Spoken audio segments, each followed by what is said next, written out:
Boski's RRR. வணக்கம் sir.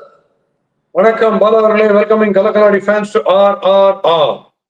Right sir, ஆர்சிபிக்கு இன்னொரு வெற்றி வாகை சூடி ஆர்சிபி வந்து அப்படியே இன்ச் ஆகி போயிட்டே இருக்காங்க. ஒரு சூப்பரான சீசன் கண்டினியூ ஆகுது ஆர்சிபிக்கு. வேற ஆர்ஆர் வந்து கொஞ்சம் அப்படியே போராரா மாறி போயிட்டு இருக்காங்க. என்ன சார் சொல்லுங்க? ஆர்சிபிக்கு ராயல் சேலஞ்சுக்கு சேலஞ்சே இல்லை. ராஜஸ்தான் ராயல்ஸ் கிட்ட இருந்து சேலஞ்சே இல்லாத ஒரு சேலஞ்ச் இது. அது யாருக்கு பிபி வரும் அப்படின்னு கேட்டா, நீங்க ரொம்ப சால்ட் சேர்த்தீங்கன்னா உங்களுக்கு பிபி வரும். பட் ஆர்சிபிக்கு மட்டும் சால்ட் சேர்த்தா எதுக்கு உங்களுக்கு பிபி நிறைய வருது. அந்த அடியா அதாவது அவர் எப்படி ஆடுறாருன்னா, இந்த ஆர்ஆர்ல இருக்கிற 5 போலரும் ஒரே சமயத்துல ஓடியும் போட்டா கூட 5 பேர் அடிப்பார் போல 6 அந்த மாதிரி அடிக்கிறாரு. மர்சிலெஸ் அடிச்சார். அதனால நோ கான்டெஸ்ட் ஆகி போச்சு. ஆர்சிபி போலிங் எல்லாம் இம்பெகபிளா போட்டாங்க ராஜஸ்தானை கண்டெயின் பண்றதுக்கு. அவ்வளவு ஈஸியா அவங்களால ஸ்ட்ரோக்ஸ் ஆடவே முடியல. ஜெய்ஸ்வால் ஃபார்முக்கு வந்தா கூட அங்கங்க ஷெல்லி போயிடுறாரு. அந்த அளவுக்கு ரொம்ப டைட்டா போட்டாங்க போலிங்.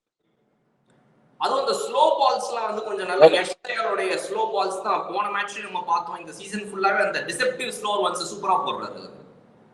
ஆமா, அந்த ரிங்கு சிங் 5 சிக்ஸ் ஊத்தா பாத்தீங்களா? அன்னிலேருந்து ஒரு கருவில ரிங்கு வந்து இல்ல வேகமா போடு அன்னிலேருந்து ஐயோ இனிமே நான் மெதுவாகவே போடுறேன். நல்ல இம்ப்ரூவ் போல இருக்கும். அந்த ஸ்லோ அண்ட் ஸ்பீட்ல பேக் ஆஃப் தி ஹேண்ட்ல போடுறது மாதிரி போடுறது இருக்கும். சார், சுயாஷ் சர்மாவுடைய பவுலிங் வந்து அவர் யுஸ்வேந்திர சஹால் அளவுக்கு அவருடைய பீக்ல இருந்தப்ப ஆர்சிபிக்கு எவ்வளவு யூஸ்ஃபுல்லா இருந்துச்சோ அந்த அளவுக்கு இருக்குதான்னு கேட்டா எனக்கு தெரியல. But he is doing his part to an extent.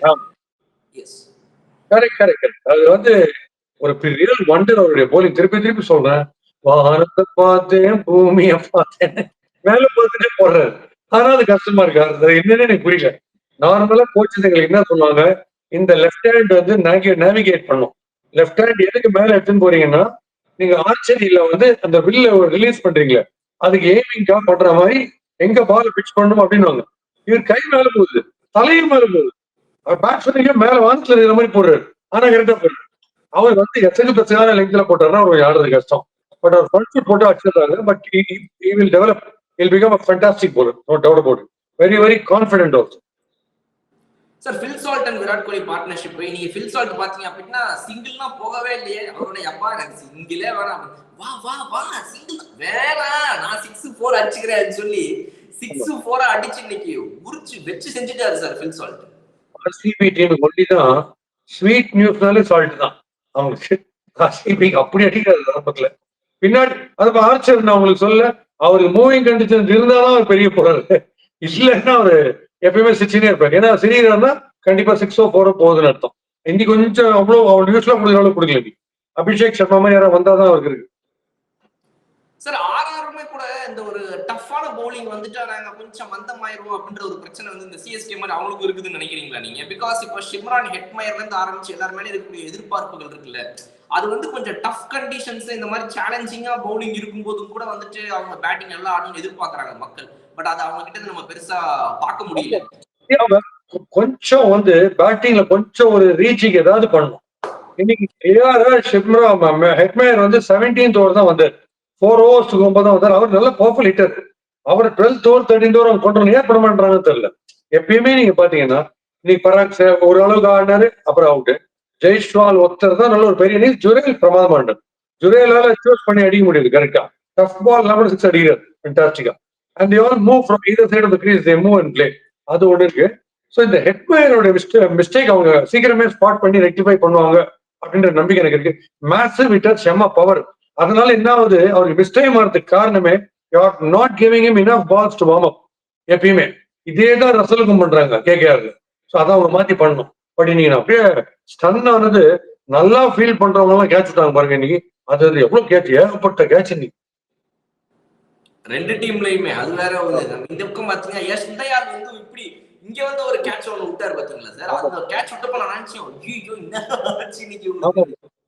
ஆமா, இப்போ ஜென்ரலா பால வந்து எங்களுக்கு வந்து கோச்சிங்ல எல்லாமே ஹை கேட்ச் வரும்போது ஹெட் ஸ்டெடியா இருக்கணும்.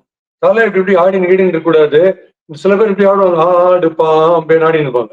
அதெல்லாம் பண்ணக்கூடாது. ஸ்டெடியா இருக்கணும். when you have time ஸ்டெடியா இருக்கணும். பட் இந்த ஐபிஎல் கல்ச்சர்ல I see most of the fielders squatting, belt போஸ்க்கு போறாங்க கேட்ச் பிடிக்குது. உட்காந்துட்டா சேஃபா நினைச்சுன்னு இருக்காங்க, ஸ்லிப் கேட்ச் மாதிரி. ஆனா அதுதான் டேஞ்சர். ஏன்னா நிக்கிற பொசிஷன்ல கேட்ச பிடிக்க போயிட்டு செஸ்ட் கிட்ட பவுன்ஸ் ஆச்சு, ரெக்கோஷியேட் ஆச்சுன்னா திருப்பி நீங்க கீழே டை வச்சு பிடிக்கலாம். உட்கார்ந்த போஸ்ட்ல போயிட்டு இப்ப கோலி வந்து ஃபென்டாஸ்டிக் ஃபீல்ட். அவரு ஒரு நீ வந்து ட்ரையாங்குலர் போஸ்ட்ல இருக்கு கிரவுண்ட் கிட்ட, இன்னொரு கால் ஸ்ட்ரெயிட்டா இருக்கு. சோ அந்த மாதிரி பாடி பேலன்ஸ் இல்லாத போது நீங்க சரி உங்க போக்கஸ் மாறிடும், தலை ஆடும் கண்டிப்பா. அவர் அந்த கேட்ச் விட்டார். ஒன் ஆஃப் த பெஸ்ட் வந்து சால்ட் நீங்க ட்ரை பண்ணாரு பாருங்க கேட்ச், பா என்ன கேட்டா அந்த கேட்ச் அவுட் பேட்ஸ்மேன் போய்க்கலாம் உள்ள, அவ்வளவு பிரமாதமான ட்ரை. அப்படியே லீட் பண்ணி அதுக்கப்புறம் போட்டார்ல பால. ஆக்சுவலா ஒரே ஒரு கன்சிடரேஷனால தான் அந்த கேட்ச் போச்சு. Is not fully in control of the ball. பிடிச்ச தோன்ற எங்களுக்கு கன்வின்சிங்கா இல்ல அப்படின்ற ஒரே கிளாஸ்னால தான் அந்த கேட்சை கொடுக்கலையே தவிர one of the best attempts நான் பார்த்ததுலயே. அவர் ரொம்ப டால் ஃபீல்டர் கிடையாது, ஆனா நான் டால் பர்சன் கிடையாது. அவர் லீட் பண்ணி அதை பிடிச்சதும் அது லைனுக்குள்ள போட்டதும் அவுட் ஸ்டாண்டிங் பிஃபோர் லேண்டிங், ரொம்ப பிரமாதமா இருந்தது. Sir, do you think RR கிட்ட வந்து ஒரு they are heavily relied on Samson and Parag in the middle? Because இப்ப எண்ட்ல ஆடுறதுக்கு வந்துட்டு அவங்க கிட்ட ஒரு ஹெட்மயர் அண்ட் ஜுரேல் இருந்தாலும் ஒரு ஒரு கன்சிஸ்டன்சி, இப்போ வந்து ஒரு சாய் சுதர்ஷன் ஜிடில காட்டுற கன்சிஸ்டன்சியோ இல்ல வந்து ஒரு சுப்மன் கில் காட்டுற கன்சிஸ்டன்சியோ, கேஎல் ராகுல் இப்ப இங்க ஆடுற மாதிரி அந்த மாதிரி ஒரு கன்சிஸ்டன்சி வந்து they are expecting from some batter. ஒரு டைம் வந்து ஜாஸ் பட்லர் ஆடிட்டு இருப்பாரு, அந்த சீசன் முழுக்க ஆடுவார். அது வந்து இவங்க கிட்ட மிஸ் ஆகுதுன்னு தோணுது because Jaiswal is not clicking well. So I was late in my answer by a few seconds. கரெக்டா சொல்லிட்டீங்க. ஜோஸ் பட்லர் இல்லாதது கிளீனா தெரியும். இப்போ ஃபார் எக்ஸாம்பிள் ஜிடியை விட்டு சாய் சுதர்ஷன் போனார்னா அந்த ஏரியா கரெக்டா தெரியும். அந்த கிராஃப்ட் பண்ணி ஒரு ரெண்டு பார்த்து ஒரு பார்ட்னர்ஷிப் வரதுக்கான ஒரு இம்பெட்டஸ் ஒன்று இருக்கு பாருங்க, அவர் இருந்தாருனால அது மிஸ்ஸிங்கா இருக்கும். But Jos Buttler 4 out of 5 matches ஒரு என்ட்ரி கிளீனா நின்று 90 100, அதுவும் மத்தியானம் மேட்ச்ல சத்தியமா வச்சுருவாரு. ஃபிளட் லைட்ல கூட ஒரு அவுட் ஆகலாம், ஸ்கொயர் கட் ஏதாவது போயிட்டு தேர்ட் மேல அவுட் ஆவார், ஷார்ட் மேல. மத்தியான மேட்ச்ல உக்கிரமா இருப்பாரு. எக்ஸ்ட்ரா கவர்ஸ் மேல 6, ஸ்ட்ரெயிட்ல 6, மிடில் நிறைய போகும். அந்த கிளியர் வேக்யூம் தெரியுது ஜோஸ் பட்லர் இல்லைன்றது. ஜெய்ஸ்வால் பர்ஃபெக்டா மிடில் பண்ண ஆரம்பிச்சு ரணகலமா அடிக்க ஆரம்பிச்சிட்டாருன்னா அந்த டிஃபரன்ஸ், அந்த பிரச்சனை இருக்காது. இப்போ சஞ்சு சாம்சனும் சரியா ரொம்ப பெரிய ஸ்கோர் வராம இவரும் கொஞ்சம் ஃபைண்டிங் இஸ் டச் வெரி டிஃபிகல்ட்ன்றதுனால அது ரொம்ப ஆப்வியஸா அந்த வேக்யூம் தெரியுது. சார், இந்த பவுலிங்ல ஆர்ஆருக்கு குல்தீப் சென் ஒருத்தர் போட்டிருந்தாரு தெரியுமா சார்? அவர் இல்லாதது வந்து ஒரு வேக்யூம் மாதிரி அதே மாதிரி எனக்கு தெரிஞ்சு சார். பிகாஸ் இப்ப சந்தீப் சர்மாக்கு அவங்க கூட சேர்ந்து போடுறதுக்கு வந்துட்டு ஒரு குல்தீப் சென் மாதிரி ஒரு பவுலிங் ரொம்ப மிஸ் ஆகுறாரு. அவர் என்ன போடுறாரு குல்தீப் சென் அப்படின்னு நான் திடீர்னு இன்னைக்கு மேட்ச் பார்த்துட்டு இருக்கும்போது யோசிச்சேன், சந்தீப் சர்மா கம்பெனிக்கு ஆள் இல்லையே அப்படின்னு சொல்லி. நல்ல பாயிண்ட். சப்போஸ் சந்தீப் சர்மா என்கிட்ட வந்து கேக்குறான்னு வச்சுங்க, as an observer நீங்க சொல்லுங்க, I am supposed to be the best in this format with my Yorkers, with my slow Yorkers and brainy bowling. என்ன லேக்கிங் தெரியுமா? அவர் நினைச்சிருக்காரு யார்கர்ஸ் கைவந்த கலை பிரமாதமா போடுறாரு ஸ்லோ யார்கர்ஸ். அவர் தான் தோனி நிக்க வைக்கிறார் லாஸ்ட் ஓவர்ல. அவர் என்ன நினைக்கிறாரு, இந்த யார்கர்ஸ் ஆன்டிசிபேட் பண்ணி பேட்டர் ஸ்ட்ரெயிட்டா மெதுவா டிக் பண்ணி ஆடுறதுக்கு போவாங்க, அவங்களை ஏமாத்தலாம்னு சொல்லிட்டு குட்லைன்ஸ்ல போட்டுருக்காரு. அதை 6 அடிச்சிடறாரு. இப்ப அதான் விஷயம். அதான் ஓவரா திங்க் பண்ணக்கூடாது. அவர் வந்து எனக்கு தெரிஞ்சது குதிரை கடிவாளம் போட்ட மாதிரி கிரீஸ்ல பால பிட் பண்றதாண்டு அவர் போடணும். அது வேற ஏதோ யாரோ சொதப்பி விட்டுருக்காங்க. இதை நம்ம ஃபைனல்ஸ்ல வந்து நல்லா போட்டு இந்த மோஹித் சர்மா ஒரு 2 பேரும் சொன்னாங்க பாருங்க, 2 ஐடியா. ஆமா, உங்களுக்கு எப்பயுமே சொல்லுவேன் சர்மா தியரின்னு ஒண்ணு எல்லாருக்குமே சொல்லுவேன் மோட்டிவேஷன் டாக்ஸ்ல. 1986ல சேடன் சர்மா, 2007ல ஜோகிந்தர் சர்மா, 2023ல நம்ம மோஹித் சர்மா. இந்த மோஹித் சர்மா கதையும் சேட்டன் சர்மா கதையும் ஒண்ணு. ஏன்னா அவங்க லாஸ்ட் ஓவர் போறதுக்கு முன்னாடி 10 பேர் சுத்தின்னு கும்மி அடிச்சாங்க.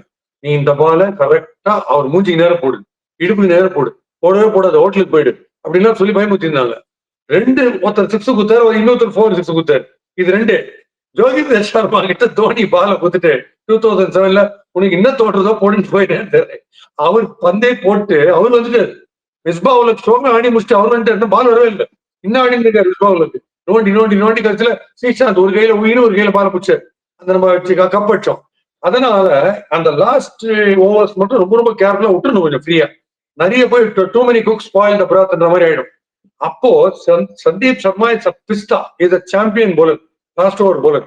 அவருக்கு இந்த மிடில் அவர் வந்து நம்ம பவர் பிளேல கொண்டு போது is not doing is best. காரணம் தான் தோணுது, அவர் எக்ஸ்பெரிமெண்ட் பண்ண வேண்டிய அவசியமே கிடையாது. அவர் வைட் யார்க்கர்ஸ் எப்பயும் போடுற மாதிரி போட்டாலும் போறோம். அந்த ஒரு சின்ன மிஸ்டேக் அவர் பண்றாரு. Yes. So before we end this video, கடைசி क्वेश्चनக்கு முன்னாடி தேவ்தத் படிக்கல் அவர் வந்து இதுக்கு முன்னாடி அந்த ஆர்ஆர்ல போயிட்டு ரொம்ப அழிஞ்சு போனாரு. இடமே இல்லப்பா எனக்கு, அவர் நல்ல ஓபனரா ஆர்சிபில சூப்பரா வந்துட்டு இருந்தேன், என்னை ஆக்சல் இங்க வாங்கிட்டு கொண்டு வந்து சும்மா உட்கார வச்சிருக்கானுங்க, 1 டவுன்ல இறக்கி விடுறாங்க, எனக்கு வரல அப்படின்னு இருந்தாரு. ஆனா இவருடைய சொந்த ஊரான ஆர்சிபி அந்த பெங்களூருடைய பிரான்சைசிக்கு வந்த உடனே பெங்களூருக்காரருக்கு என்ன ஆச்சுன்னு தெரியல, இந்த பிரான்சைசிக்கு வந்த உடனே பழைய ஃபார்முக்கு வந்துட்டாரு. இப்போ 1 டவுன்ல தான் இங்க இறக்கி விடுறாங்க. ஓபனர் ஸ்லாட் இப்போ அவைலபிள் இல்ல. பட் இருந்தாலும் he is doing his best. எல்லா மேட்ச்லயும் அட்லீஸ்ட் போன மேட்ச்ல மட்டும் தான் கொஞ்சம் அந்த அந்த அந்த மொத்த டீமே இதான பானாங்க. மத்தபடி he is doing his best. நீங்க அப்ரோச் பாத்தீங்கன்னா படிக்கல், வெங்கடேஷ் ஐயர் 2 பேரோட பில்ட், 2 பேரோட ஸ்டைல் ஆஃப் பேட்டிங் தட்ட திடீர் இறங்கி தூக்கி அடிக்கிறது எல்லாம் பாத்தீங்கன்னா ஒரே மாதிரி இருக்கும். ஸோ அவரும் டீம் மேன் தான், படிக்கல் டீம் மேன் தான். ஒரு பிக் ஸ்கோர் அவருக்கு மாட்டிச்சுன்னா வேற லெவலில் ஆயிடும் பேட்டிங். இப்போ அந்த ரூல் வந்துருக்கு. நீங்க சொல்ல சில பேருக்கு சிலரோட செட் ஆகும். ஷர்துல் தாக்கூருக்கு தோனியோட மூஞ்சியை பார்த்தா கரெக்டா ஒரு போலிங், மீதி வேற வேற எங்க மீடியம் லார்ஜ் எக்ஸல் போட வச்சுக்காரு. அது மாதிரி ஒவ்வொருத்தருக்கும் ஒண்ணு. கோலியுடைய பேட்டிங் பாருங்க, ஆக்சுவலி நீங்க அச்சா மாதிரியே தெரியல. பட் கட்சியில சேஸ்ல முடிக்கும் போது அவர் இருந்தாரு. அவர் ஒருத்தருக்கு கொண்டு தான் எனக்கு தெரிஞ்ச ஆப்ஷன்ல பர்ச்சேஸுக்கு போல சேஸ் பிரைஸ் ஒன்று பார்ப்பாங்க. சேசிங்ல ஒரு ஜீனியஸா இருக்காரு. பர்ச்சேஸ் கொடுப்பா. எந்த மேட்ச் சேஸ்னாலும் கோலி தான் ஜீனியஸ் அப்படின்ட்டு எடுப்பாங்க போல. பிரமாதம். அழகா செகண்ட் ஃபீல்ட் வாசிட்டார். இவர் சால்ட் பே அடிக்கும் போது டிக்கெட்டே வாங்காம அவர் மேட்ச் பார்த்துருந்தார் நார்த் சைட்ல இருந்து. அதனால அது கரெக்ட். அதுக்கப்புறம் அவர் போனப்படி ரெடி ஆச்சாரு. நீங்க ஜோஃப்ரா ஆர்ச்சர் ஒரு பால் வந்து நீங்க பாத்தீங்கன்னா படிக்கல் வந்து இல்ல பாய் மாதிரி சுருண்டு வந்தார் பாத்தீங்களா.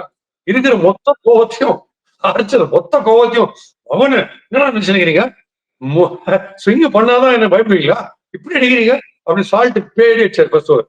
ஸோ அது ஒரு ரேட்டில் பண்ணி விட்டாரு. சார் எனக்கு சொன்னது நீங்க சொன்னது கரெக்ட் தான். பட் இப்ப கூட எனக்கு என்ன தோணுதுன்னா அவருக்குமே பர்ச்சேஸா தான் இருக்கும் விராட் கோலிக்குமே. ஏன்னா ரன்ஸ் ஆர் மணி பர் சேஸ். நீங்க இப்ப என்ன பண்ணணும் இது தலைவா, உங்க கால் நீங்க போட்டோ எடுத்து வாட்ஸ்அப் அனுப்பிச்சிட்டீங்கன்னா அது நான் தொட்டு கூப்பிட்டுப்பேன். And before you wind up நான் உங்களுக்கு லாஸ்ட் பினிஷ் ஒரு மேட்டர் சொல்லணும். இப்போ அந்த புதுசா ஒரு ட்ரெண்ட் ஒன்று இருந்துச்சு. இந்த சிஎஸ்கே தெரியாதனமா மெதுவாட்டாங்க. எனக்கு இப்போ சிஎஸ்கே மேல வர கோவமா எனக்கு என்னன்னா, இந்த ஒரு டாட் பாலுக்கு ஒரு மரம் நடுறதுன்னு ஒன்று சொன்னாங்க பாத்தீங்களா. அதுல இந்த செப்பாக் கூட ஒரு கார்டு மாதிரி ஆயிடுச்சுன்னு சொல்லி நான் கூட அது எனக்கு வந்து இல்ல. இன்னைக்கு கார்த்தால வரைக்கும் ஸ்கோரர் ஒருத்தர் வச்சு இந்த பக்கத்துல 88 பேர் வச்சுக்கிறாங்க. காலங்காலத்துல எழுந்தா 40 இருக்காது. அது எல்லாரும் ஆரம்பிச்சு இப்ப பாத்தீங்களா ஒரு டாட் பால் வந்து பாருங்க, none is a tree and none is a forest, இந்த மாதிரிலாம் எழுதி ஐயோ ஆனா சார் இதை பார்த்துட்டேன்னா I thought I was the first சென்டின்றானுங்க. இது வந்து சிஎஸ்கே பேட்டிங் பார்க்கறதோட எனக்கு பயங்கர டயர்ட் ஆகுது. அதனால இதை எப்ப நிறுத்த போறாங்க? லேண்ட்லைன்ல எல்லாம் வந்து இந்த மெசேஜ் அந்த கார்டு எல்லாம் போட்டு, அதனால கொஞ்சம் அது ஒரு ரெஸ்ட் குத்து அடுத்த சிஎஸ்கே மேட்ச் தயவு செய்து நீங்க மெய்டன் மட்டும் குத்துறாதீங்க. ஏன்னா எனக்கு நீ மெய்டன் குத்தா எனக்கு டான்ஸ் இருக்கு. அது தயவு செய்து அடிச்சுங்க ப்ளீஸ், கெஞ்சி கேட்குறேன். Right, okay sir. நைட் மேட்ச்ல நம்ம மீட் பண்ணுவோம். எம்ஐ என்ன மாதிரி ஒரு பெர்ஃபார்மன்ஸ் கொடுக்குறாங்க, இன்னைக்கு ஆர்சிபி கொடுத்த மாதிரி வந்து ஒரு வெறித்தனமான அடியை கொடுக்குறாங்களா அப்படிங்கறத வெயிட் பண்ணி பார்ப்போம். Mi versus DC. எம்ஐக்கு வந்து tension free because first batting. அதனால அவங்களுக்கு வந்து ரன்ஸ் நல்லா வரும். அவங்களுக்கு இருக்கிற ஹிட்டர்ஸுக்கு சத்தியமா 180 200 ஷூரா வரும். இது அவங்க எப்படி கட்டுப்படுத்த போறாங்கன்னு பார்க்கணும். பிகாஸ் டெல்லி கத பேட்டிங், எக்ஸ்ட்ராடனரி பேட்டிங். அந்த கேஎல் ராகுலோட இன்னிங்ஸ் அவங்க நினைச்சு பார்த்தாலே உங்களுக்கு பயமா இருக்கும். பட் இது ஒரு நெக் டு நெக் வந்தாதான் நல்லா இன்ட்ரெஸ்டிங்கா இருக்கும். ஏன்னா இந்த டெல்லி பாம்பேன்னு சொல்லும் போதே ஹெவி வெயிட்ஸ் தோணுது. So I want this match to be a cliffhanger. நல்லா த்ரில்லிங்கா தான் நமக்கு நல்லா இருக்கும். நிறைய நல்லா இன்ட்ரெஸ்டிங்கா இருக்கும் பேசுறதுக்கு. ஏன்னா technically equipped, temperamentally good, top class batters. More then the bowling strength, batting வந்து top class. So we can expect lot of runs நினைக்கிறேன். ரைட் சார், கண்டிப்பா நம்ம அந்த மேட்ச் முடிஞ்சோனே பேசுவோம். See you on the next. மறுபடியும் சந்திப்போம். our favorite RRR.